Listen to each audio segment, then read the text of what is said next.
This is Maui's own cable casting station, MCTV Channel 7.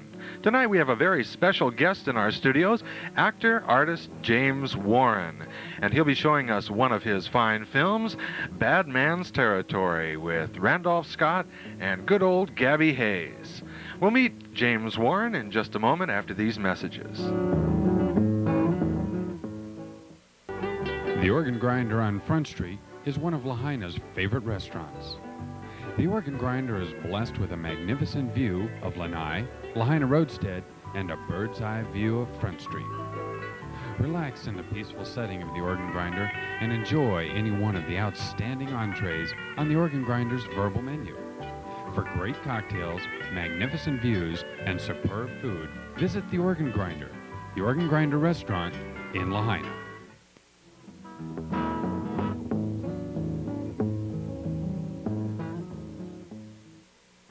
Well, howdy, buckaroos. This is old Wild Bill Best here in the MCTV studios for MCTV and Country 94 Radio FM.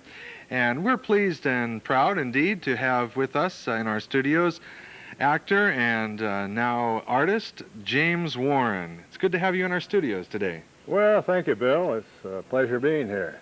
We're going to be showing one of James Warren's films, Bad Man's Territory, where he starred with Gabby Hayes and Randolph Scott. What was it like performing with Randolph Scott, one of the great all-time Western performers? Well, Bill, it was really wonderful. They told me when I went up for the part, of course, I'd been doing the Angray Westerns for quite a while, but they said, watch out for Randy. Oh, yeah. And I said, well, what do you mean by that? He said, well, just watch out, be very careful. Well, the first day on the set, we were out at Calabasas Ranch shooting the exteriors, and we had shotgun chaps on. Do you know what shotgun chaps are like? No, I don't think so. Well, they go completely around your leg, and they're pretty easy to get on, but hard to get off by yourself. So I was having a struggle after we'd shot. We were closing up about 4:30. And I was having a little trouble getting my chaps off, and Randy says, hey, sit down there. He says, here's the way to take them off. And he grabbed both ends and pulled like that. And he says, now you do it for me. And from then on, it was a ball. We had a real great time. How long did it take you to shoot Bad Man's Territory? Oh, gee, Bill, it's hard to say. We had, I would say it was about 6 to 8 weeks, something like that, maybe a little longer. 6 to 8 weeks. Something like that, yeah. Now, these days, that would seem like kind of a short shoot for a film. And the film is about an hour and a half long, is it? Yeah, it would. Well, on our Angray Westerns, we shot in 3 weeks. 3 weeks? 10 days on location and the other in the studio. Do you know what kind of a budget you were working with on a film like that? I don't know. I never got close to money bag. That's probably just as well. I don't know exactly what it was in then, but it was very low. Except we used all A material. A cameraman, A still cameraman, and all the crew and everything were all A picture crews. And this film was shot around Hollywood, was it?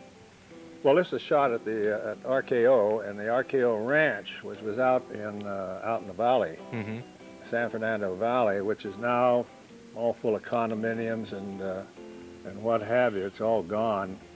But then, like I said, we were shooting out at Calabasas, which was way out, well, about 90 miles out of L.A., up in the hills there, and oh, it was marvelous. It was great big wild oak trees and prairie types. That's where they even had the train out there, the old steam engine, the old-fashioned one with a big long cow catcher. Well, Bad Man's Territory was in Oklahoma, though, wasn't it? Yes. You're officially. Officially, that's exactly where it was, and this is a story quite true to history. It is? Yes, it is. What is the historical background to the film? Well, as you know, that when you look at a map of Oklahoma, Oklahoma looks almost like a gun handle with a barrel sticking out.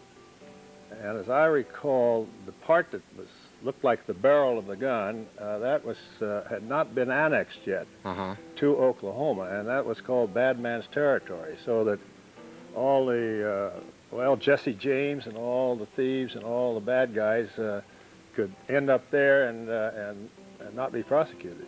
I see. Well, we're going to start our film in just a few moments here. We're going to have a few commercial messages, and we'll be talking with James Warren again throughout the film. So I do hope you'll stay tuned to MCTV Channel 7.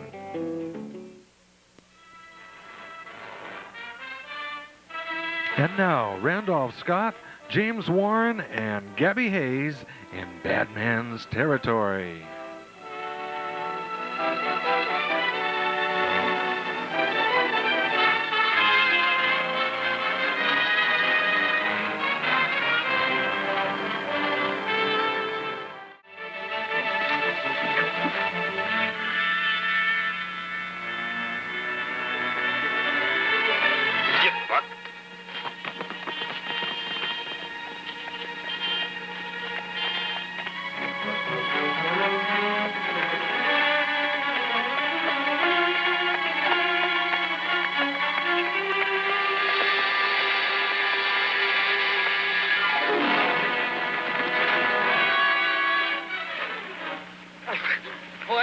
Young whippersnapper, where'd you drop from, a balloon? We're watching Bad Man's Territory here on MCTV, and we have in our studios James Warren, who is one of the fine Western actors in the film. And there's a scene in the film where you're up in a tree and you're going to bushwhack Gabby Hayes. Is that right? Not bushwhack, bulldoze. Bulldoze. What's the difference? Well, bushwhack, you practically annihilate the guy. Oh, I see. But the idea was that, see, I play Randy Scott's brother, and he's a sheriff, and I'm a deputy sheriff. And we're after the James gang. And Gabby Hayes happens to be one of the star members of the James gang, Jesse James. So the idea was to get up in the tree and hide out there and then bulldoze Gabby as he rides under the tree. That is, jump down on him and knock him off his horse and tie him up. Well, when we tried shooting the scene, the horse wouldn't get out from underneath to allow Gabby's horse to ride under. In other words, I got up on top of the horse, climbed up into the tree, and I was supposed to kick the horse a little bit to get him out of there. Well, I kick him, and I half fall out of the tree, and the horse just stood there, kind of dumb-like, you know. So the director, Tim Whalen, he was a wonderful, wonderful director. He said, "Don't worry, Jim, we'll fix that." So I'm ready for the next take, and I said, "Yeah, I'm ready." So I rode up under the tree. I got up on top of the horse on the saddle, and I no more got my arms around the limb, and out from under me went the horse like mad. And I was almost dangling there till finally I drew myself up and got in position. And I said, "What happened to the horse? What made him move like that?" He said, "See that guy over there with the BB gun?" He hit him a little bit in the flank with a BB gun. Out he went. Solved our problem. Didn't hurt the horse. After all, I've got horsehide on the rear end there, on the old collie. Yeah, that's right. So you had to do your own stunts and everything in these westerns. Well, I did some of them, but they will only allow you to do ones that are not too dangerous because they have all their money invested in you, and they want you to finish the picture. Yeah. And I would like to finish the picture too, but some of the stunts are really dangerous, and if you break an arm or a leg or something, why... you're out of the picture. Yeah, it lays up the production, and they lose money on it. Unless they can work up a broken arm somehow and add it to Yeah, the well, sometimes they do that, but it's no fun. How many westerns have you done? Oh, gee, let's see, I did, well, the Zane Grey Westerns, I did 4 of those, and number 1 first was Ding Dong Williams. That wasn't the Zane Grey. And then I did Bad Man's Territory. How many is that? About 6? 6 or 7. Then at MGM, I did what wasn't a Western, but I did a mounted Royal Canadian Mountie, which was riding a horse and all that. Have you done any other types of films other than Westerns and and horseback I films? did. I co-starred with Gloria Swanson. Remember her? Sure. In 3 for Bedroom C. Hmm. And that was quite fun. And the story was taken on a train on the Santa Fe Chief. Was it a more contemporary film? It was a contemporary film. Uh-huh. I played a biochemist, like a Nobel Prize winner. And you know what? The funny thing, Bill. Of course, my hair is naturally curly. Uh-huh. So they straightened my hair. And there's quite a little story about that. They said, well, you don't want to look like a cowboy in this thing. You're supposed to be a Harvard professor. So I said, okay. Now, how do I get my hair straightened? They said, well, we'll make an appointment down at Lena Horne's hairdresser down in Los Angeles on Western Avenue. So I went down there, and here it's a Negro ladies beauty parlor. Well, I had never been in a ladies beauty parlor, period, and not let alone a Negro ladies beauty parlor. So I go in there, and there's this beautiful big mammy. Oh, she was wonderful. I think her name was Clara. And she said, come on in here, honey, and just sit down and relax. And I said, I'm going to have to wash your hair twice. And I'd never had my hair washed. I saw this basin with a little, it looked like a yolk in there. Uh-huh. So I was facing the wrong way. She said, no, turn around, honey. So I put my head back. I put my head back and so forth. And she washed it, and it took about 2 hours. And they take a little bit of hair at a time, and they put this sticky stuff on it with a hot iron. Uh-huh. And then they pull it out. And it went on and on and on until finally, well, my hair turned out, they combed it forward, it was just like a diving board. And I said, well, how long will this last? And she said, forever, except don't go swimming or get it wet. So that was the end of that. In other words, if I washed it, the curls would come back again. Right. We'll be talking more with James Warren, and we're going to have a couple commercial messages here. Then we'll be seeing more of Bad Man's Territory, starring Gabby Hayes and Randolph Scott and James Warren, who is in our studios today.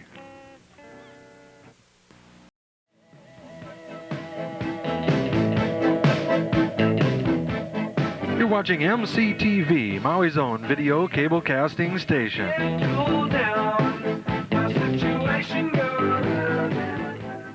We're in our studios here at MCTV with actor James Warren. You didn't get your start in the movies years ago. You were an illustrator, isn't that right? Yeah, that's right. In New York. In New York. Yeah, I studied art. I've been painting ever since I was 3 years old. Is that right? And I found the best place that I could get an education in the art that I wanted to follow was at Pratt Institute of Art in Brooklyn, New York. So I went there. This was way back at about the time of the middle of the Depression, the Big Depression, and I went to New York from Ohio with $50 in my pocket. Had to get a job and go to night school, and I started out. So that's the way when I got there, I found 90% of the guys in the Brooklyn Central Y where I was staying were out of work. So I said, well, I'm going to take the first job I can get. Uh-huh. So I wanted to get into, say, an advertising agency where I could do makeups and mock-ups and so forth, and mock-ups and whatever you call them, and do part of my art there. And as close as I got was selling pictures in Abraham and Strauss's pictures and mirror department. So that was an education, too. Anyhow... you worked on a couple of major magazines at that time. Yeah. After I finished there, I illustrated for Saturday Evening Post and Collier's, Cosmopolitan, and most all of the well-known magazines, Life, Liberty, and... Is that right? Yes, all of those. As a matter of fact, we're sitting right in front of one of your fine art pieces here. A painting of, or actually this is a print of Azeka's Place. Mm-hmm. Can you tell us something about it? Well, this is a print. This is right from my original painting, which is 16 by 20, and it's a lithograph. A lithograph. Lithograph print, and as you can see in here, I put a little bit of the old nostalgia. And now over here is the tutu and the keiki with the shaved ice, which is famous for Azeka's place. Practically built it. And right in here is El Tusco. That was the elephant they had there, and he's since gone, and the little kids would ride on there. And I keep saying, well, that's Bill Azeka's mom and dad in there, in the old Model T. Looks just like him, too. Yeah. Well, what we've done, when I did the original painting, it was about 2 years ago, and everybody wanted to buy it, and I didn't want to sell it, so they made a list of people who wanted it if or when we got lithographs on it. Now we have them in a limited edition of 225, and they're retailing now for $150 on paper and $300 on canvas. And how can someone acquire one of your fine lithographs? Well, if you just call me or look in the phone book for James Warren, we're down in the studio in Kihei, and call 879-1391. You want to repeat that? 879-1391. Good. Great. And we'd love to have you come. Anybody that would like to come down and see my other paintings, we have them all over the place down there. They're even in the lavatory. A well-decorated lavatory. Yeah. We'll be talking more with James Warren throughout our special film this evening, Bad Man's Territory. Now let's get back to our movie.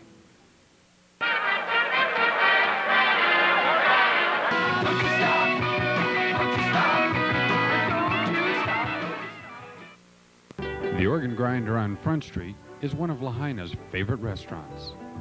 The Organ Grinder is blessed with a magnificent view of Lanai, Lahaina Roadstead, and a bird's eye view of Front Street.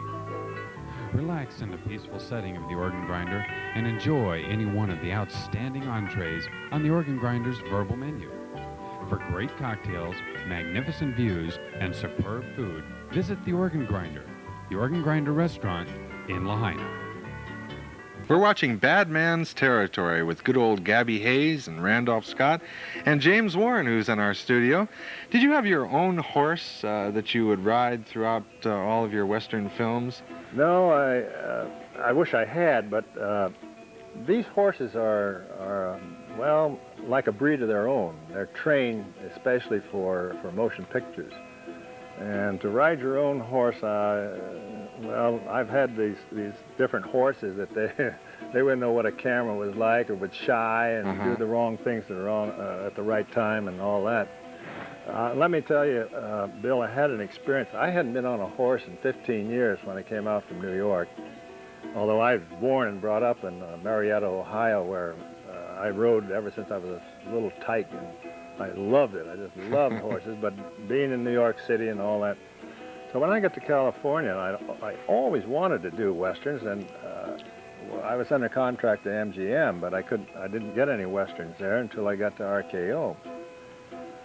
Well, they told me that I was going to do the Zane Grey Westerns, and if I went out to Fat Jones Ranch, where they rented the horses out to the studios, and also the stage coaches and carriages and things like that I could practice riding. Well, I went out there, but he wasn't this stud horse named Steele, and that's the horse that Randy Scott wouldn't make a picture without. Oh, is that right? Beautiful horse. It wasn't available. And I said, well, look, I'm going to start this picture in 2 days up at Lone Pine. That's where we go on location. Well, it just wasn't possible until finally we got up to Lone Pine, and here I hadn't been on the horse or anything. We get out in what they call the Alabama Flats, and that's where they make the running inserts, where the camera is on a low truck, and they said, well, now you take the horse down here at the end of this dirt road, because I had the 2 guns and all my gear and everything on. And when we yell action, you come riding up alongside of the truck and pull your guns out and do the firing and so forth. And I had spurs on and everything. I couldn't get this horse to move down to the spot. And I said, oh boy, I said, this guy's not going to make it. So he's trudging down there, and I'm doing everything but hurting his hide with my spurs. He gets down there, and I finally got him turned around. And they fussed with the camera, and they finally said, "Are you ready, Jim?" And I said, "Yeah, I'm ready, but I don't know about this horse." And they said, "All right, camera, action." That horse almost shot out from under me. He tore down his knees. I lost my hat. Both guns flew out, and I'm holding on for dear life. And I'm riding alongside the truck, and all of a sudden they say, "Cut!" And the horse stopped dead. I went out somersault right over his head, holding the reins, and I landed on both feet, standing there looking, and the horse, you know what the horse did to me? He just went. So he was trained on cue. Oh, he was trained on cue. And I said, "What a stupid actor you are." All you had to say was action, and he'd take off. Oh, did he take off like greased lightning? God, that was quite a thing. Well, we got along very well together after that. I got wise to him, and oh, that was a lot of fun. Now, you didn't have your own guns in these films either. You, they all came from the prop department, and they'd grab them away from you. Yeah, that's right. They were these were Colt 45s, the old Western style, and they were well guarded because they were collector's items, and you didn't dare leave your gun down anywhere. The minute I'd get off the horse, a prop man would be standing there ready to pick them up. Either like he or the wardrobe man. The minute you got off that horse, if you're not going to be in the next scene, you hand the guns over. And at the end of the day shooting, you handed them over. That's it. I wish I had them today. Yeah. Those would be quite collector's They items. would. Yeah. They sure would. Well, let's get back to the movie now, Bad Man's Territory.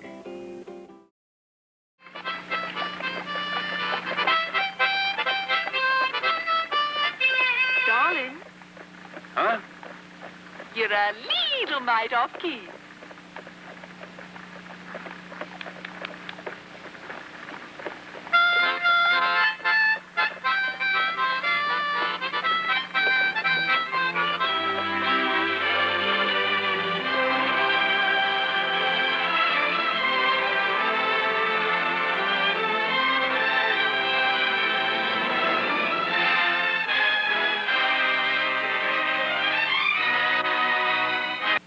We've been watching the classic Western, Bad Man's Territory, starring our guest, James Warren, Randolph Scott, and Gabby Hayes. Bad Man's Territory was a bit of a sleeper in its day, wasn't it? It sure was, Bill.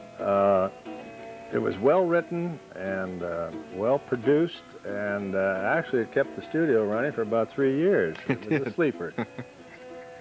And A sleeper doesn't mean that you go to sleep That you go to watching it. No, indeed.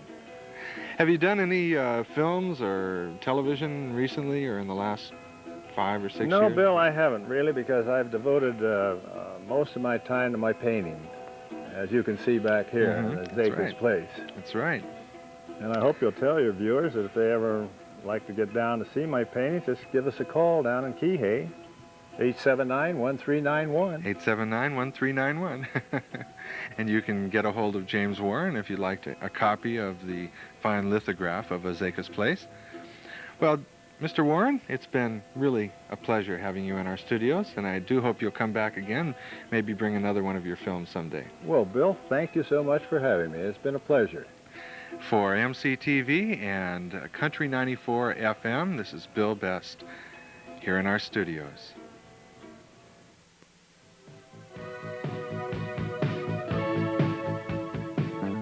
You're watching Maui's own MCTV Channel 7, telecasting from Lahaina.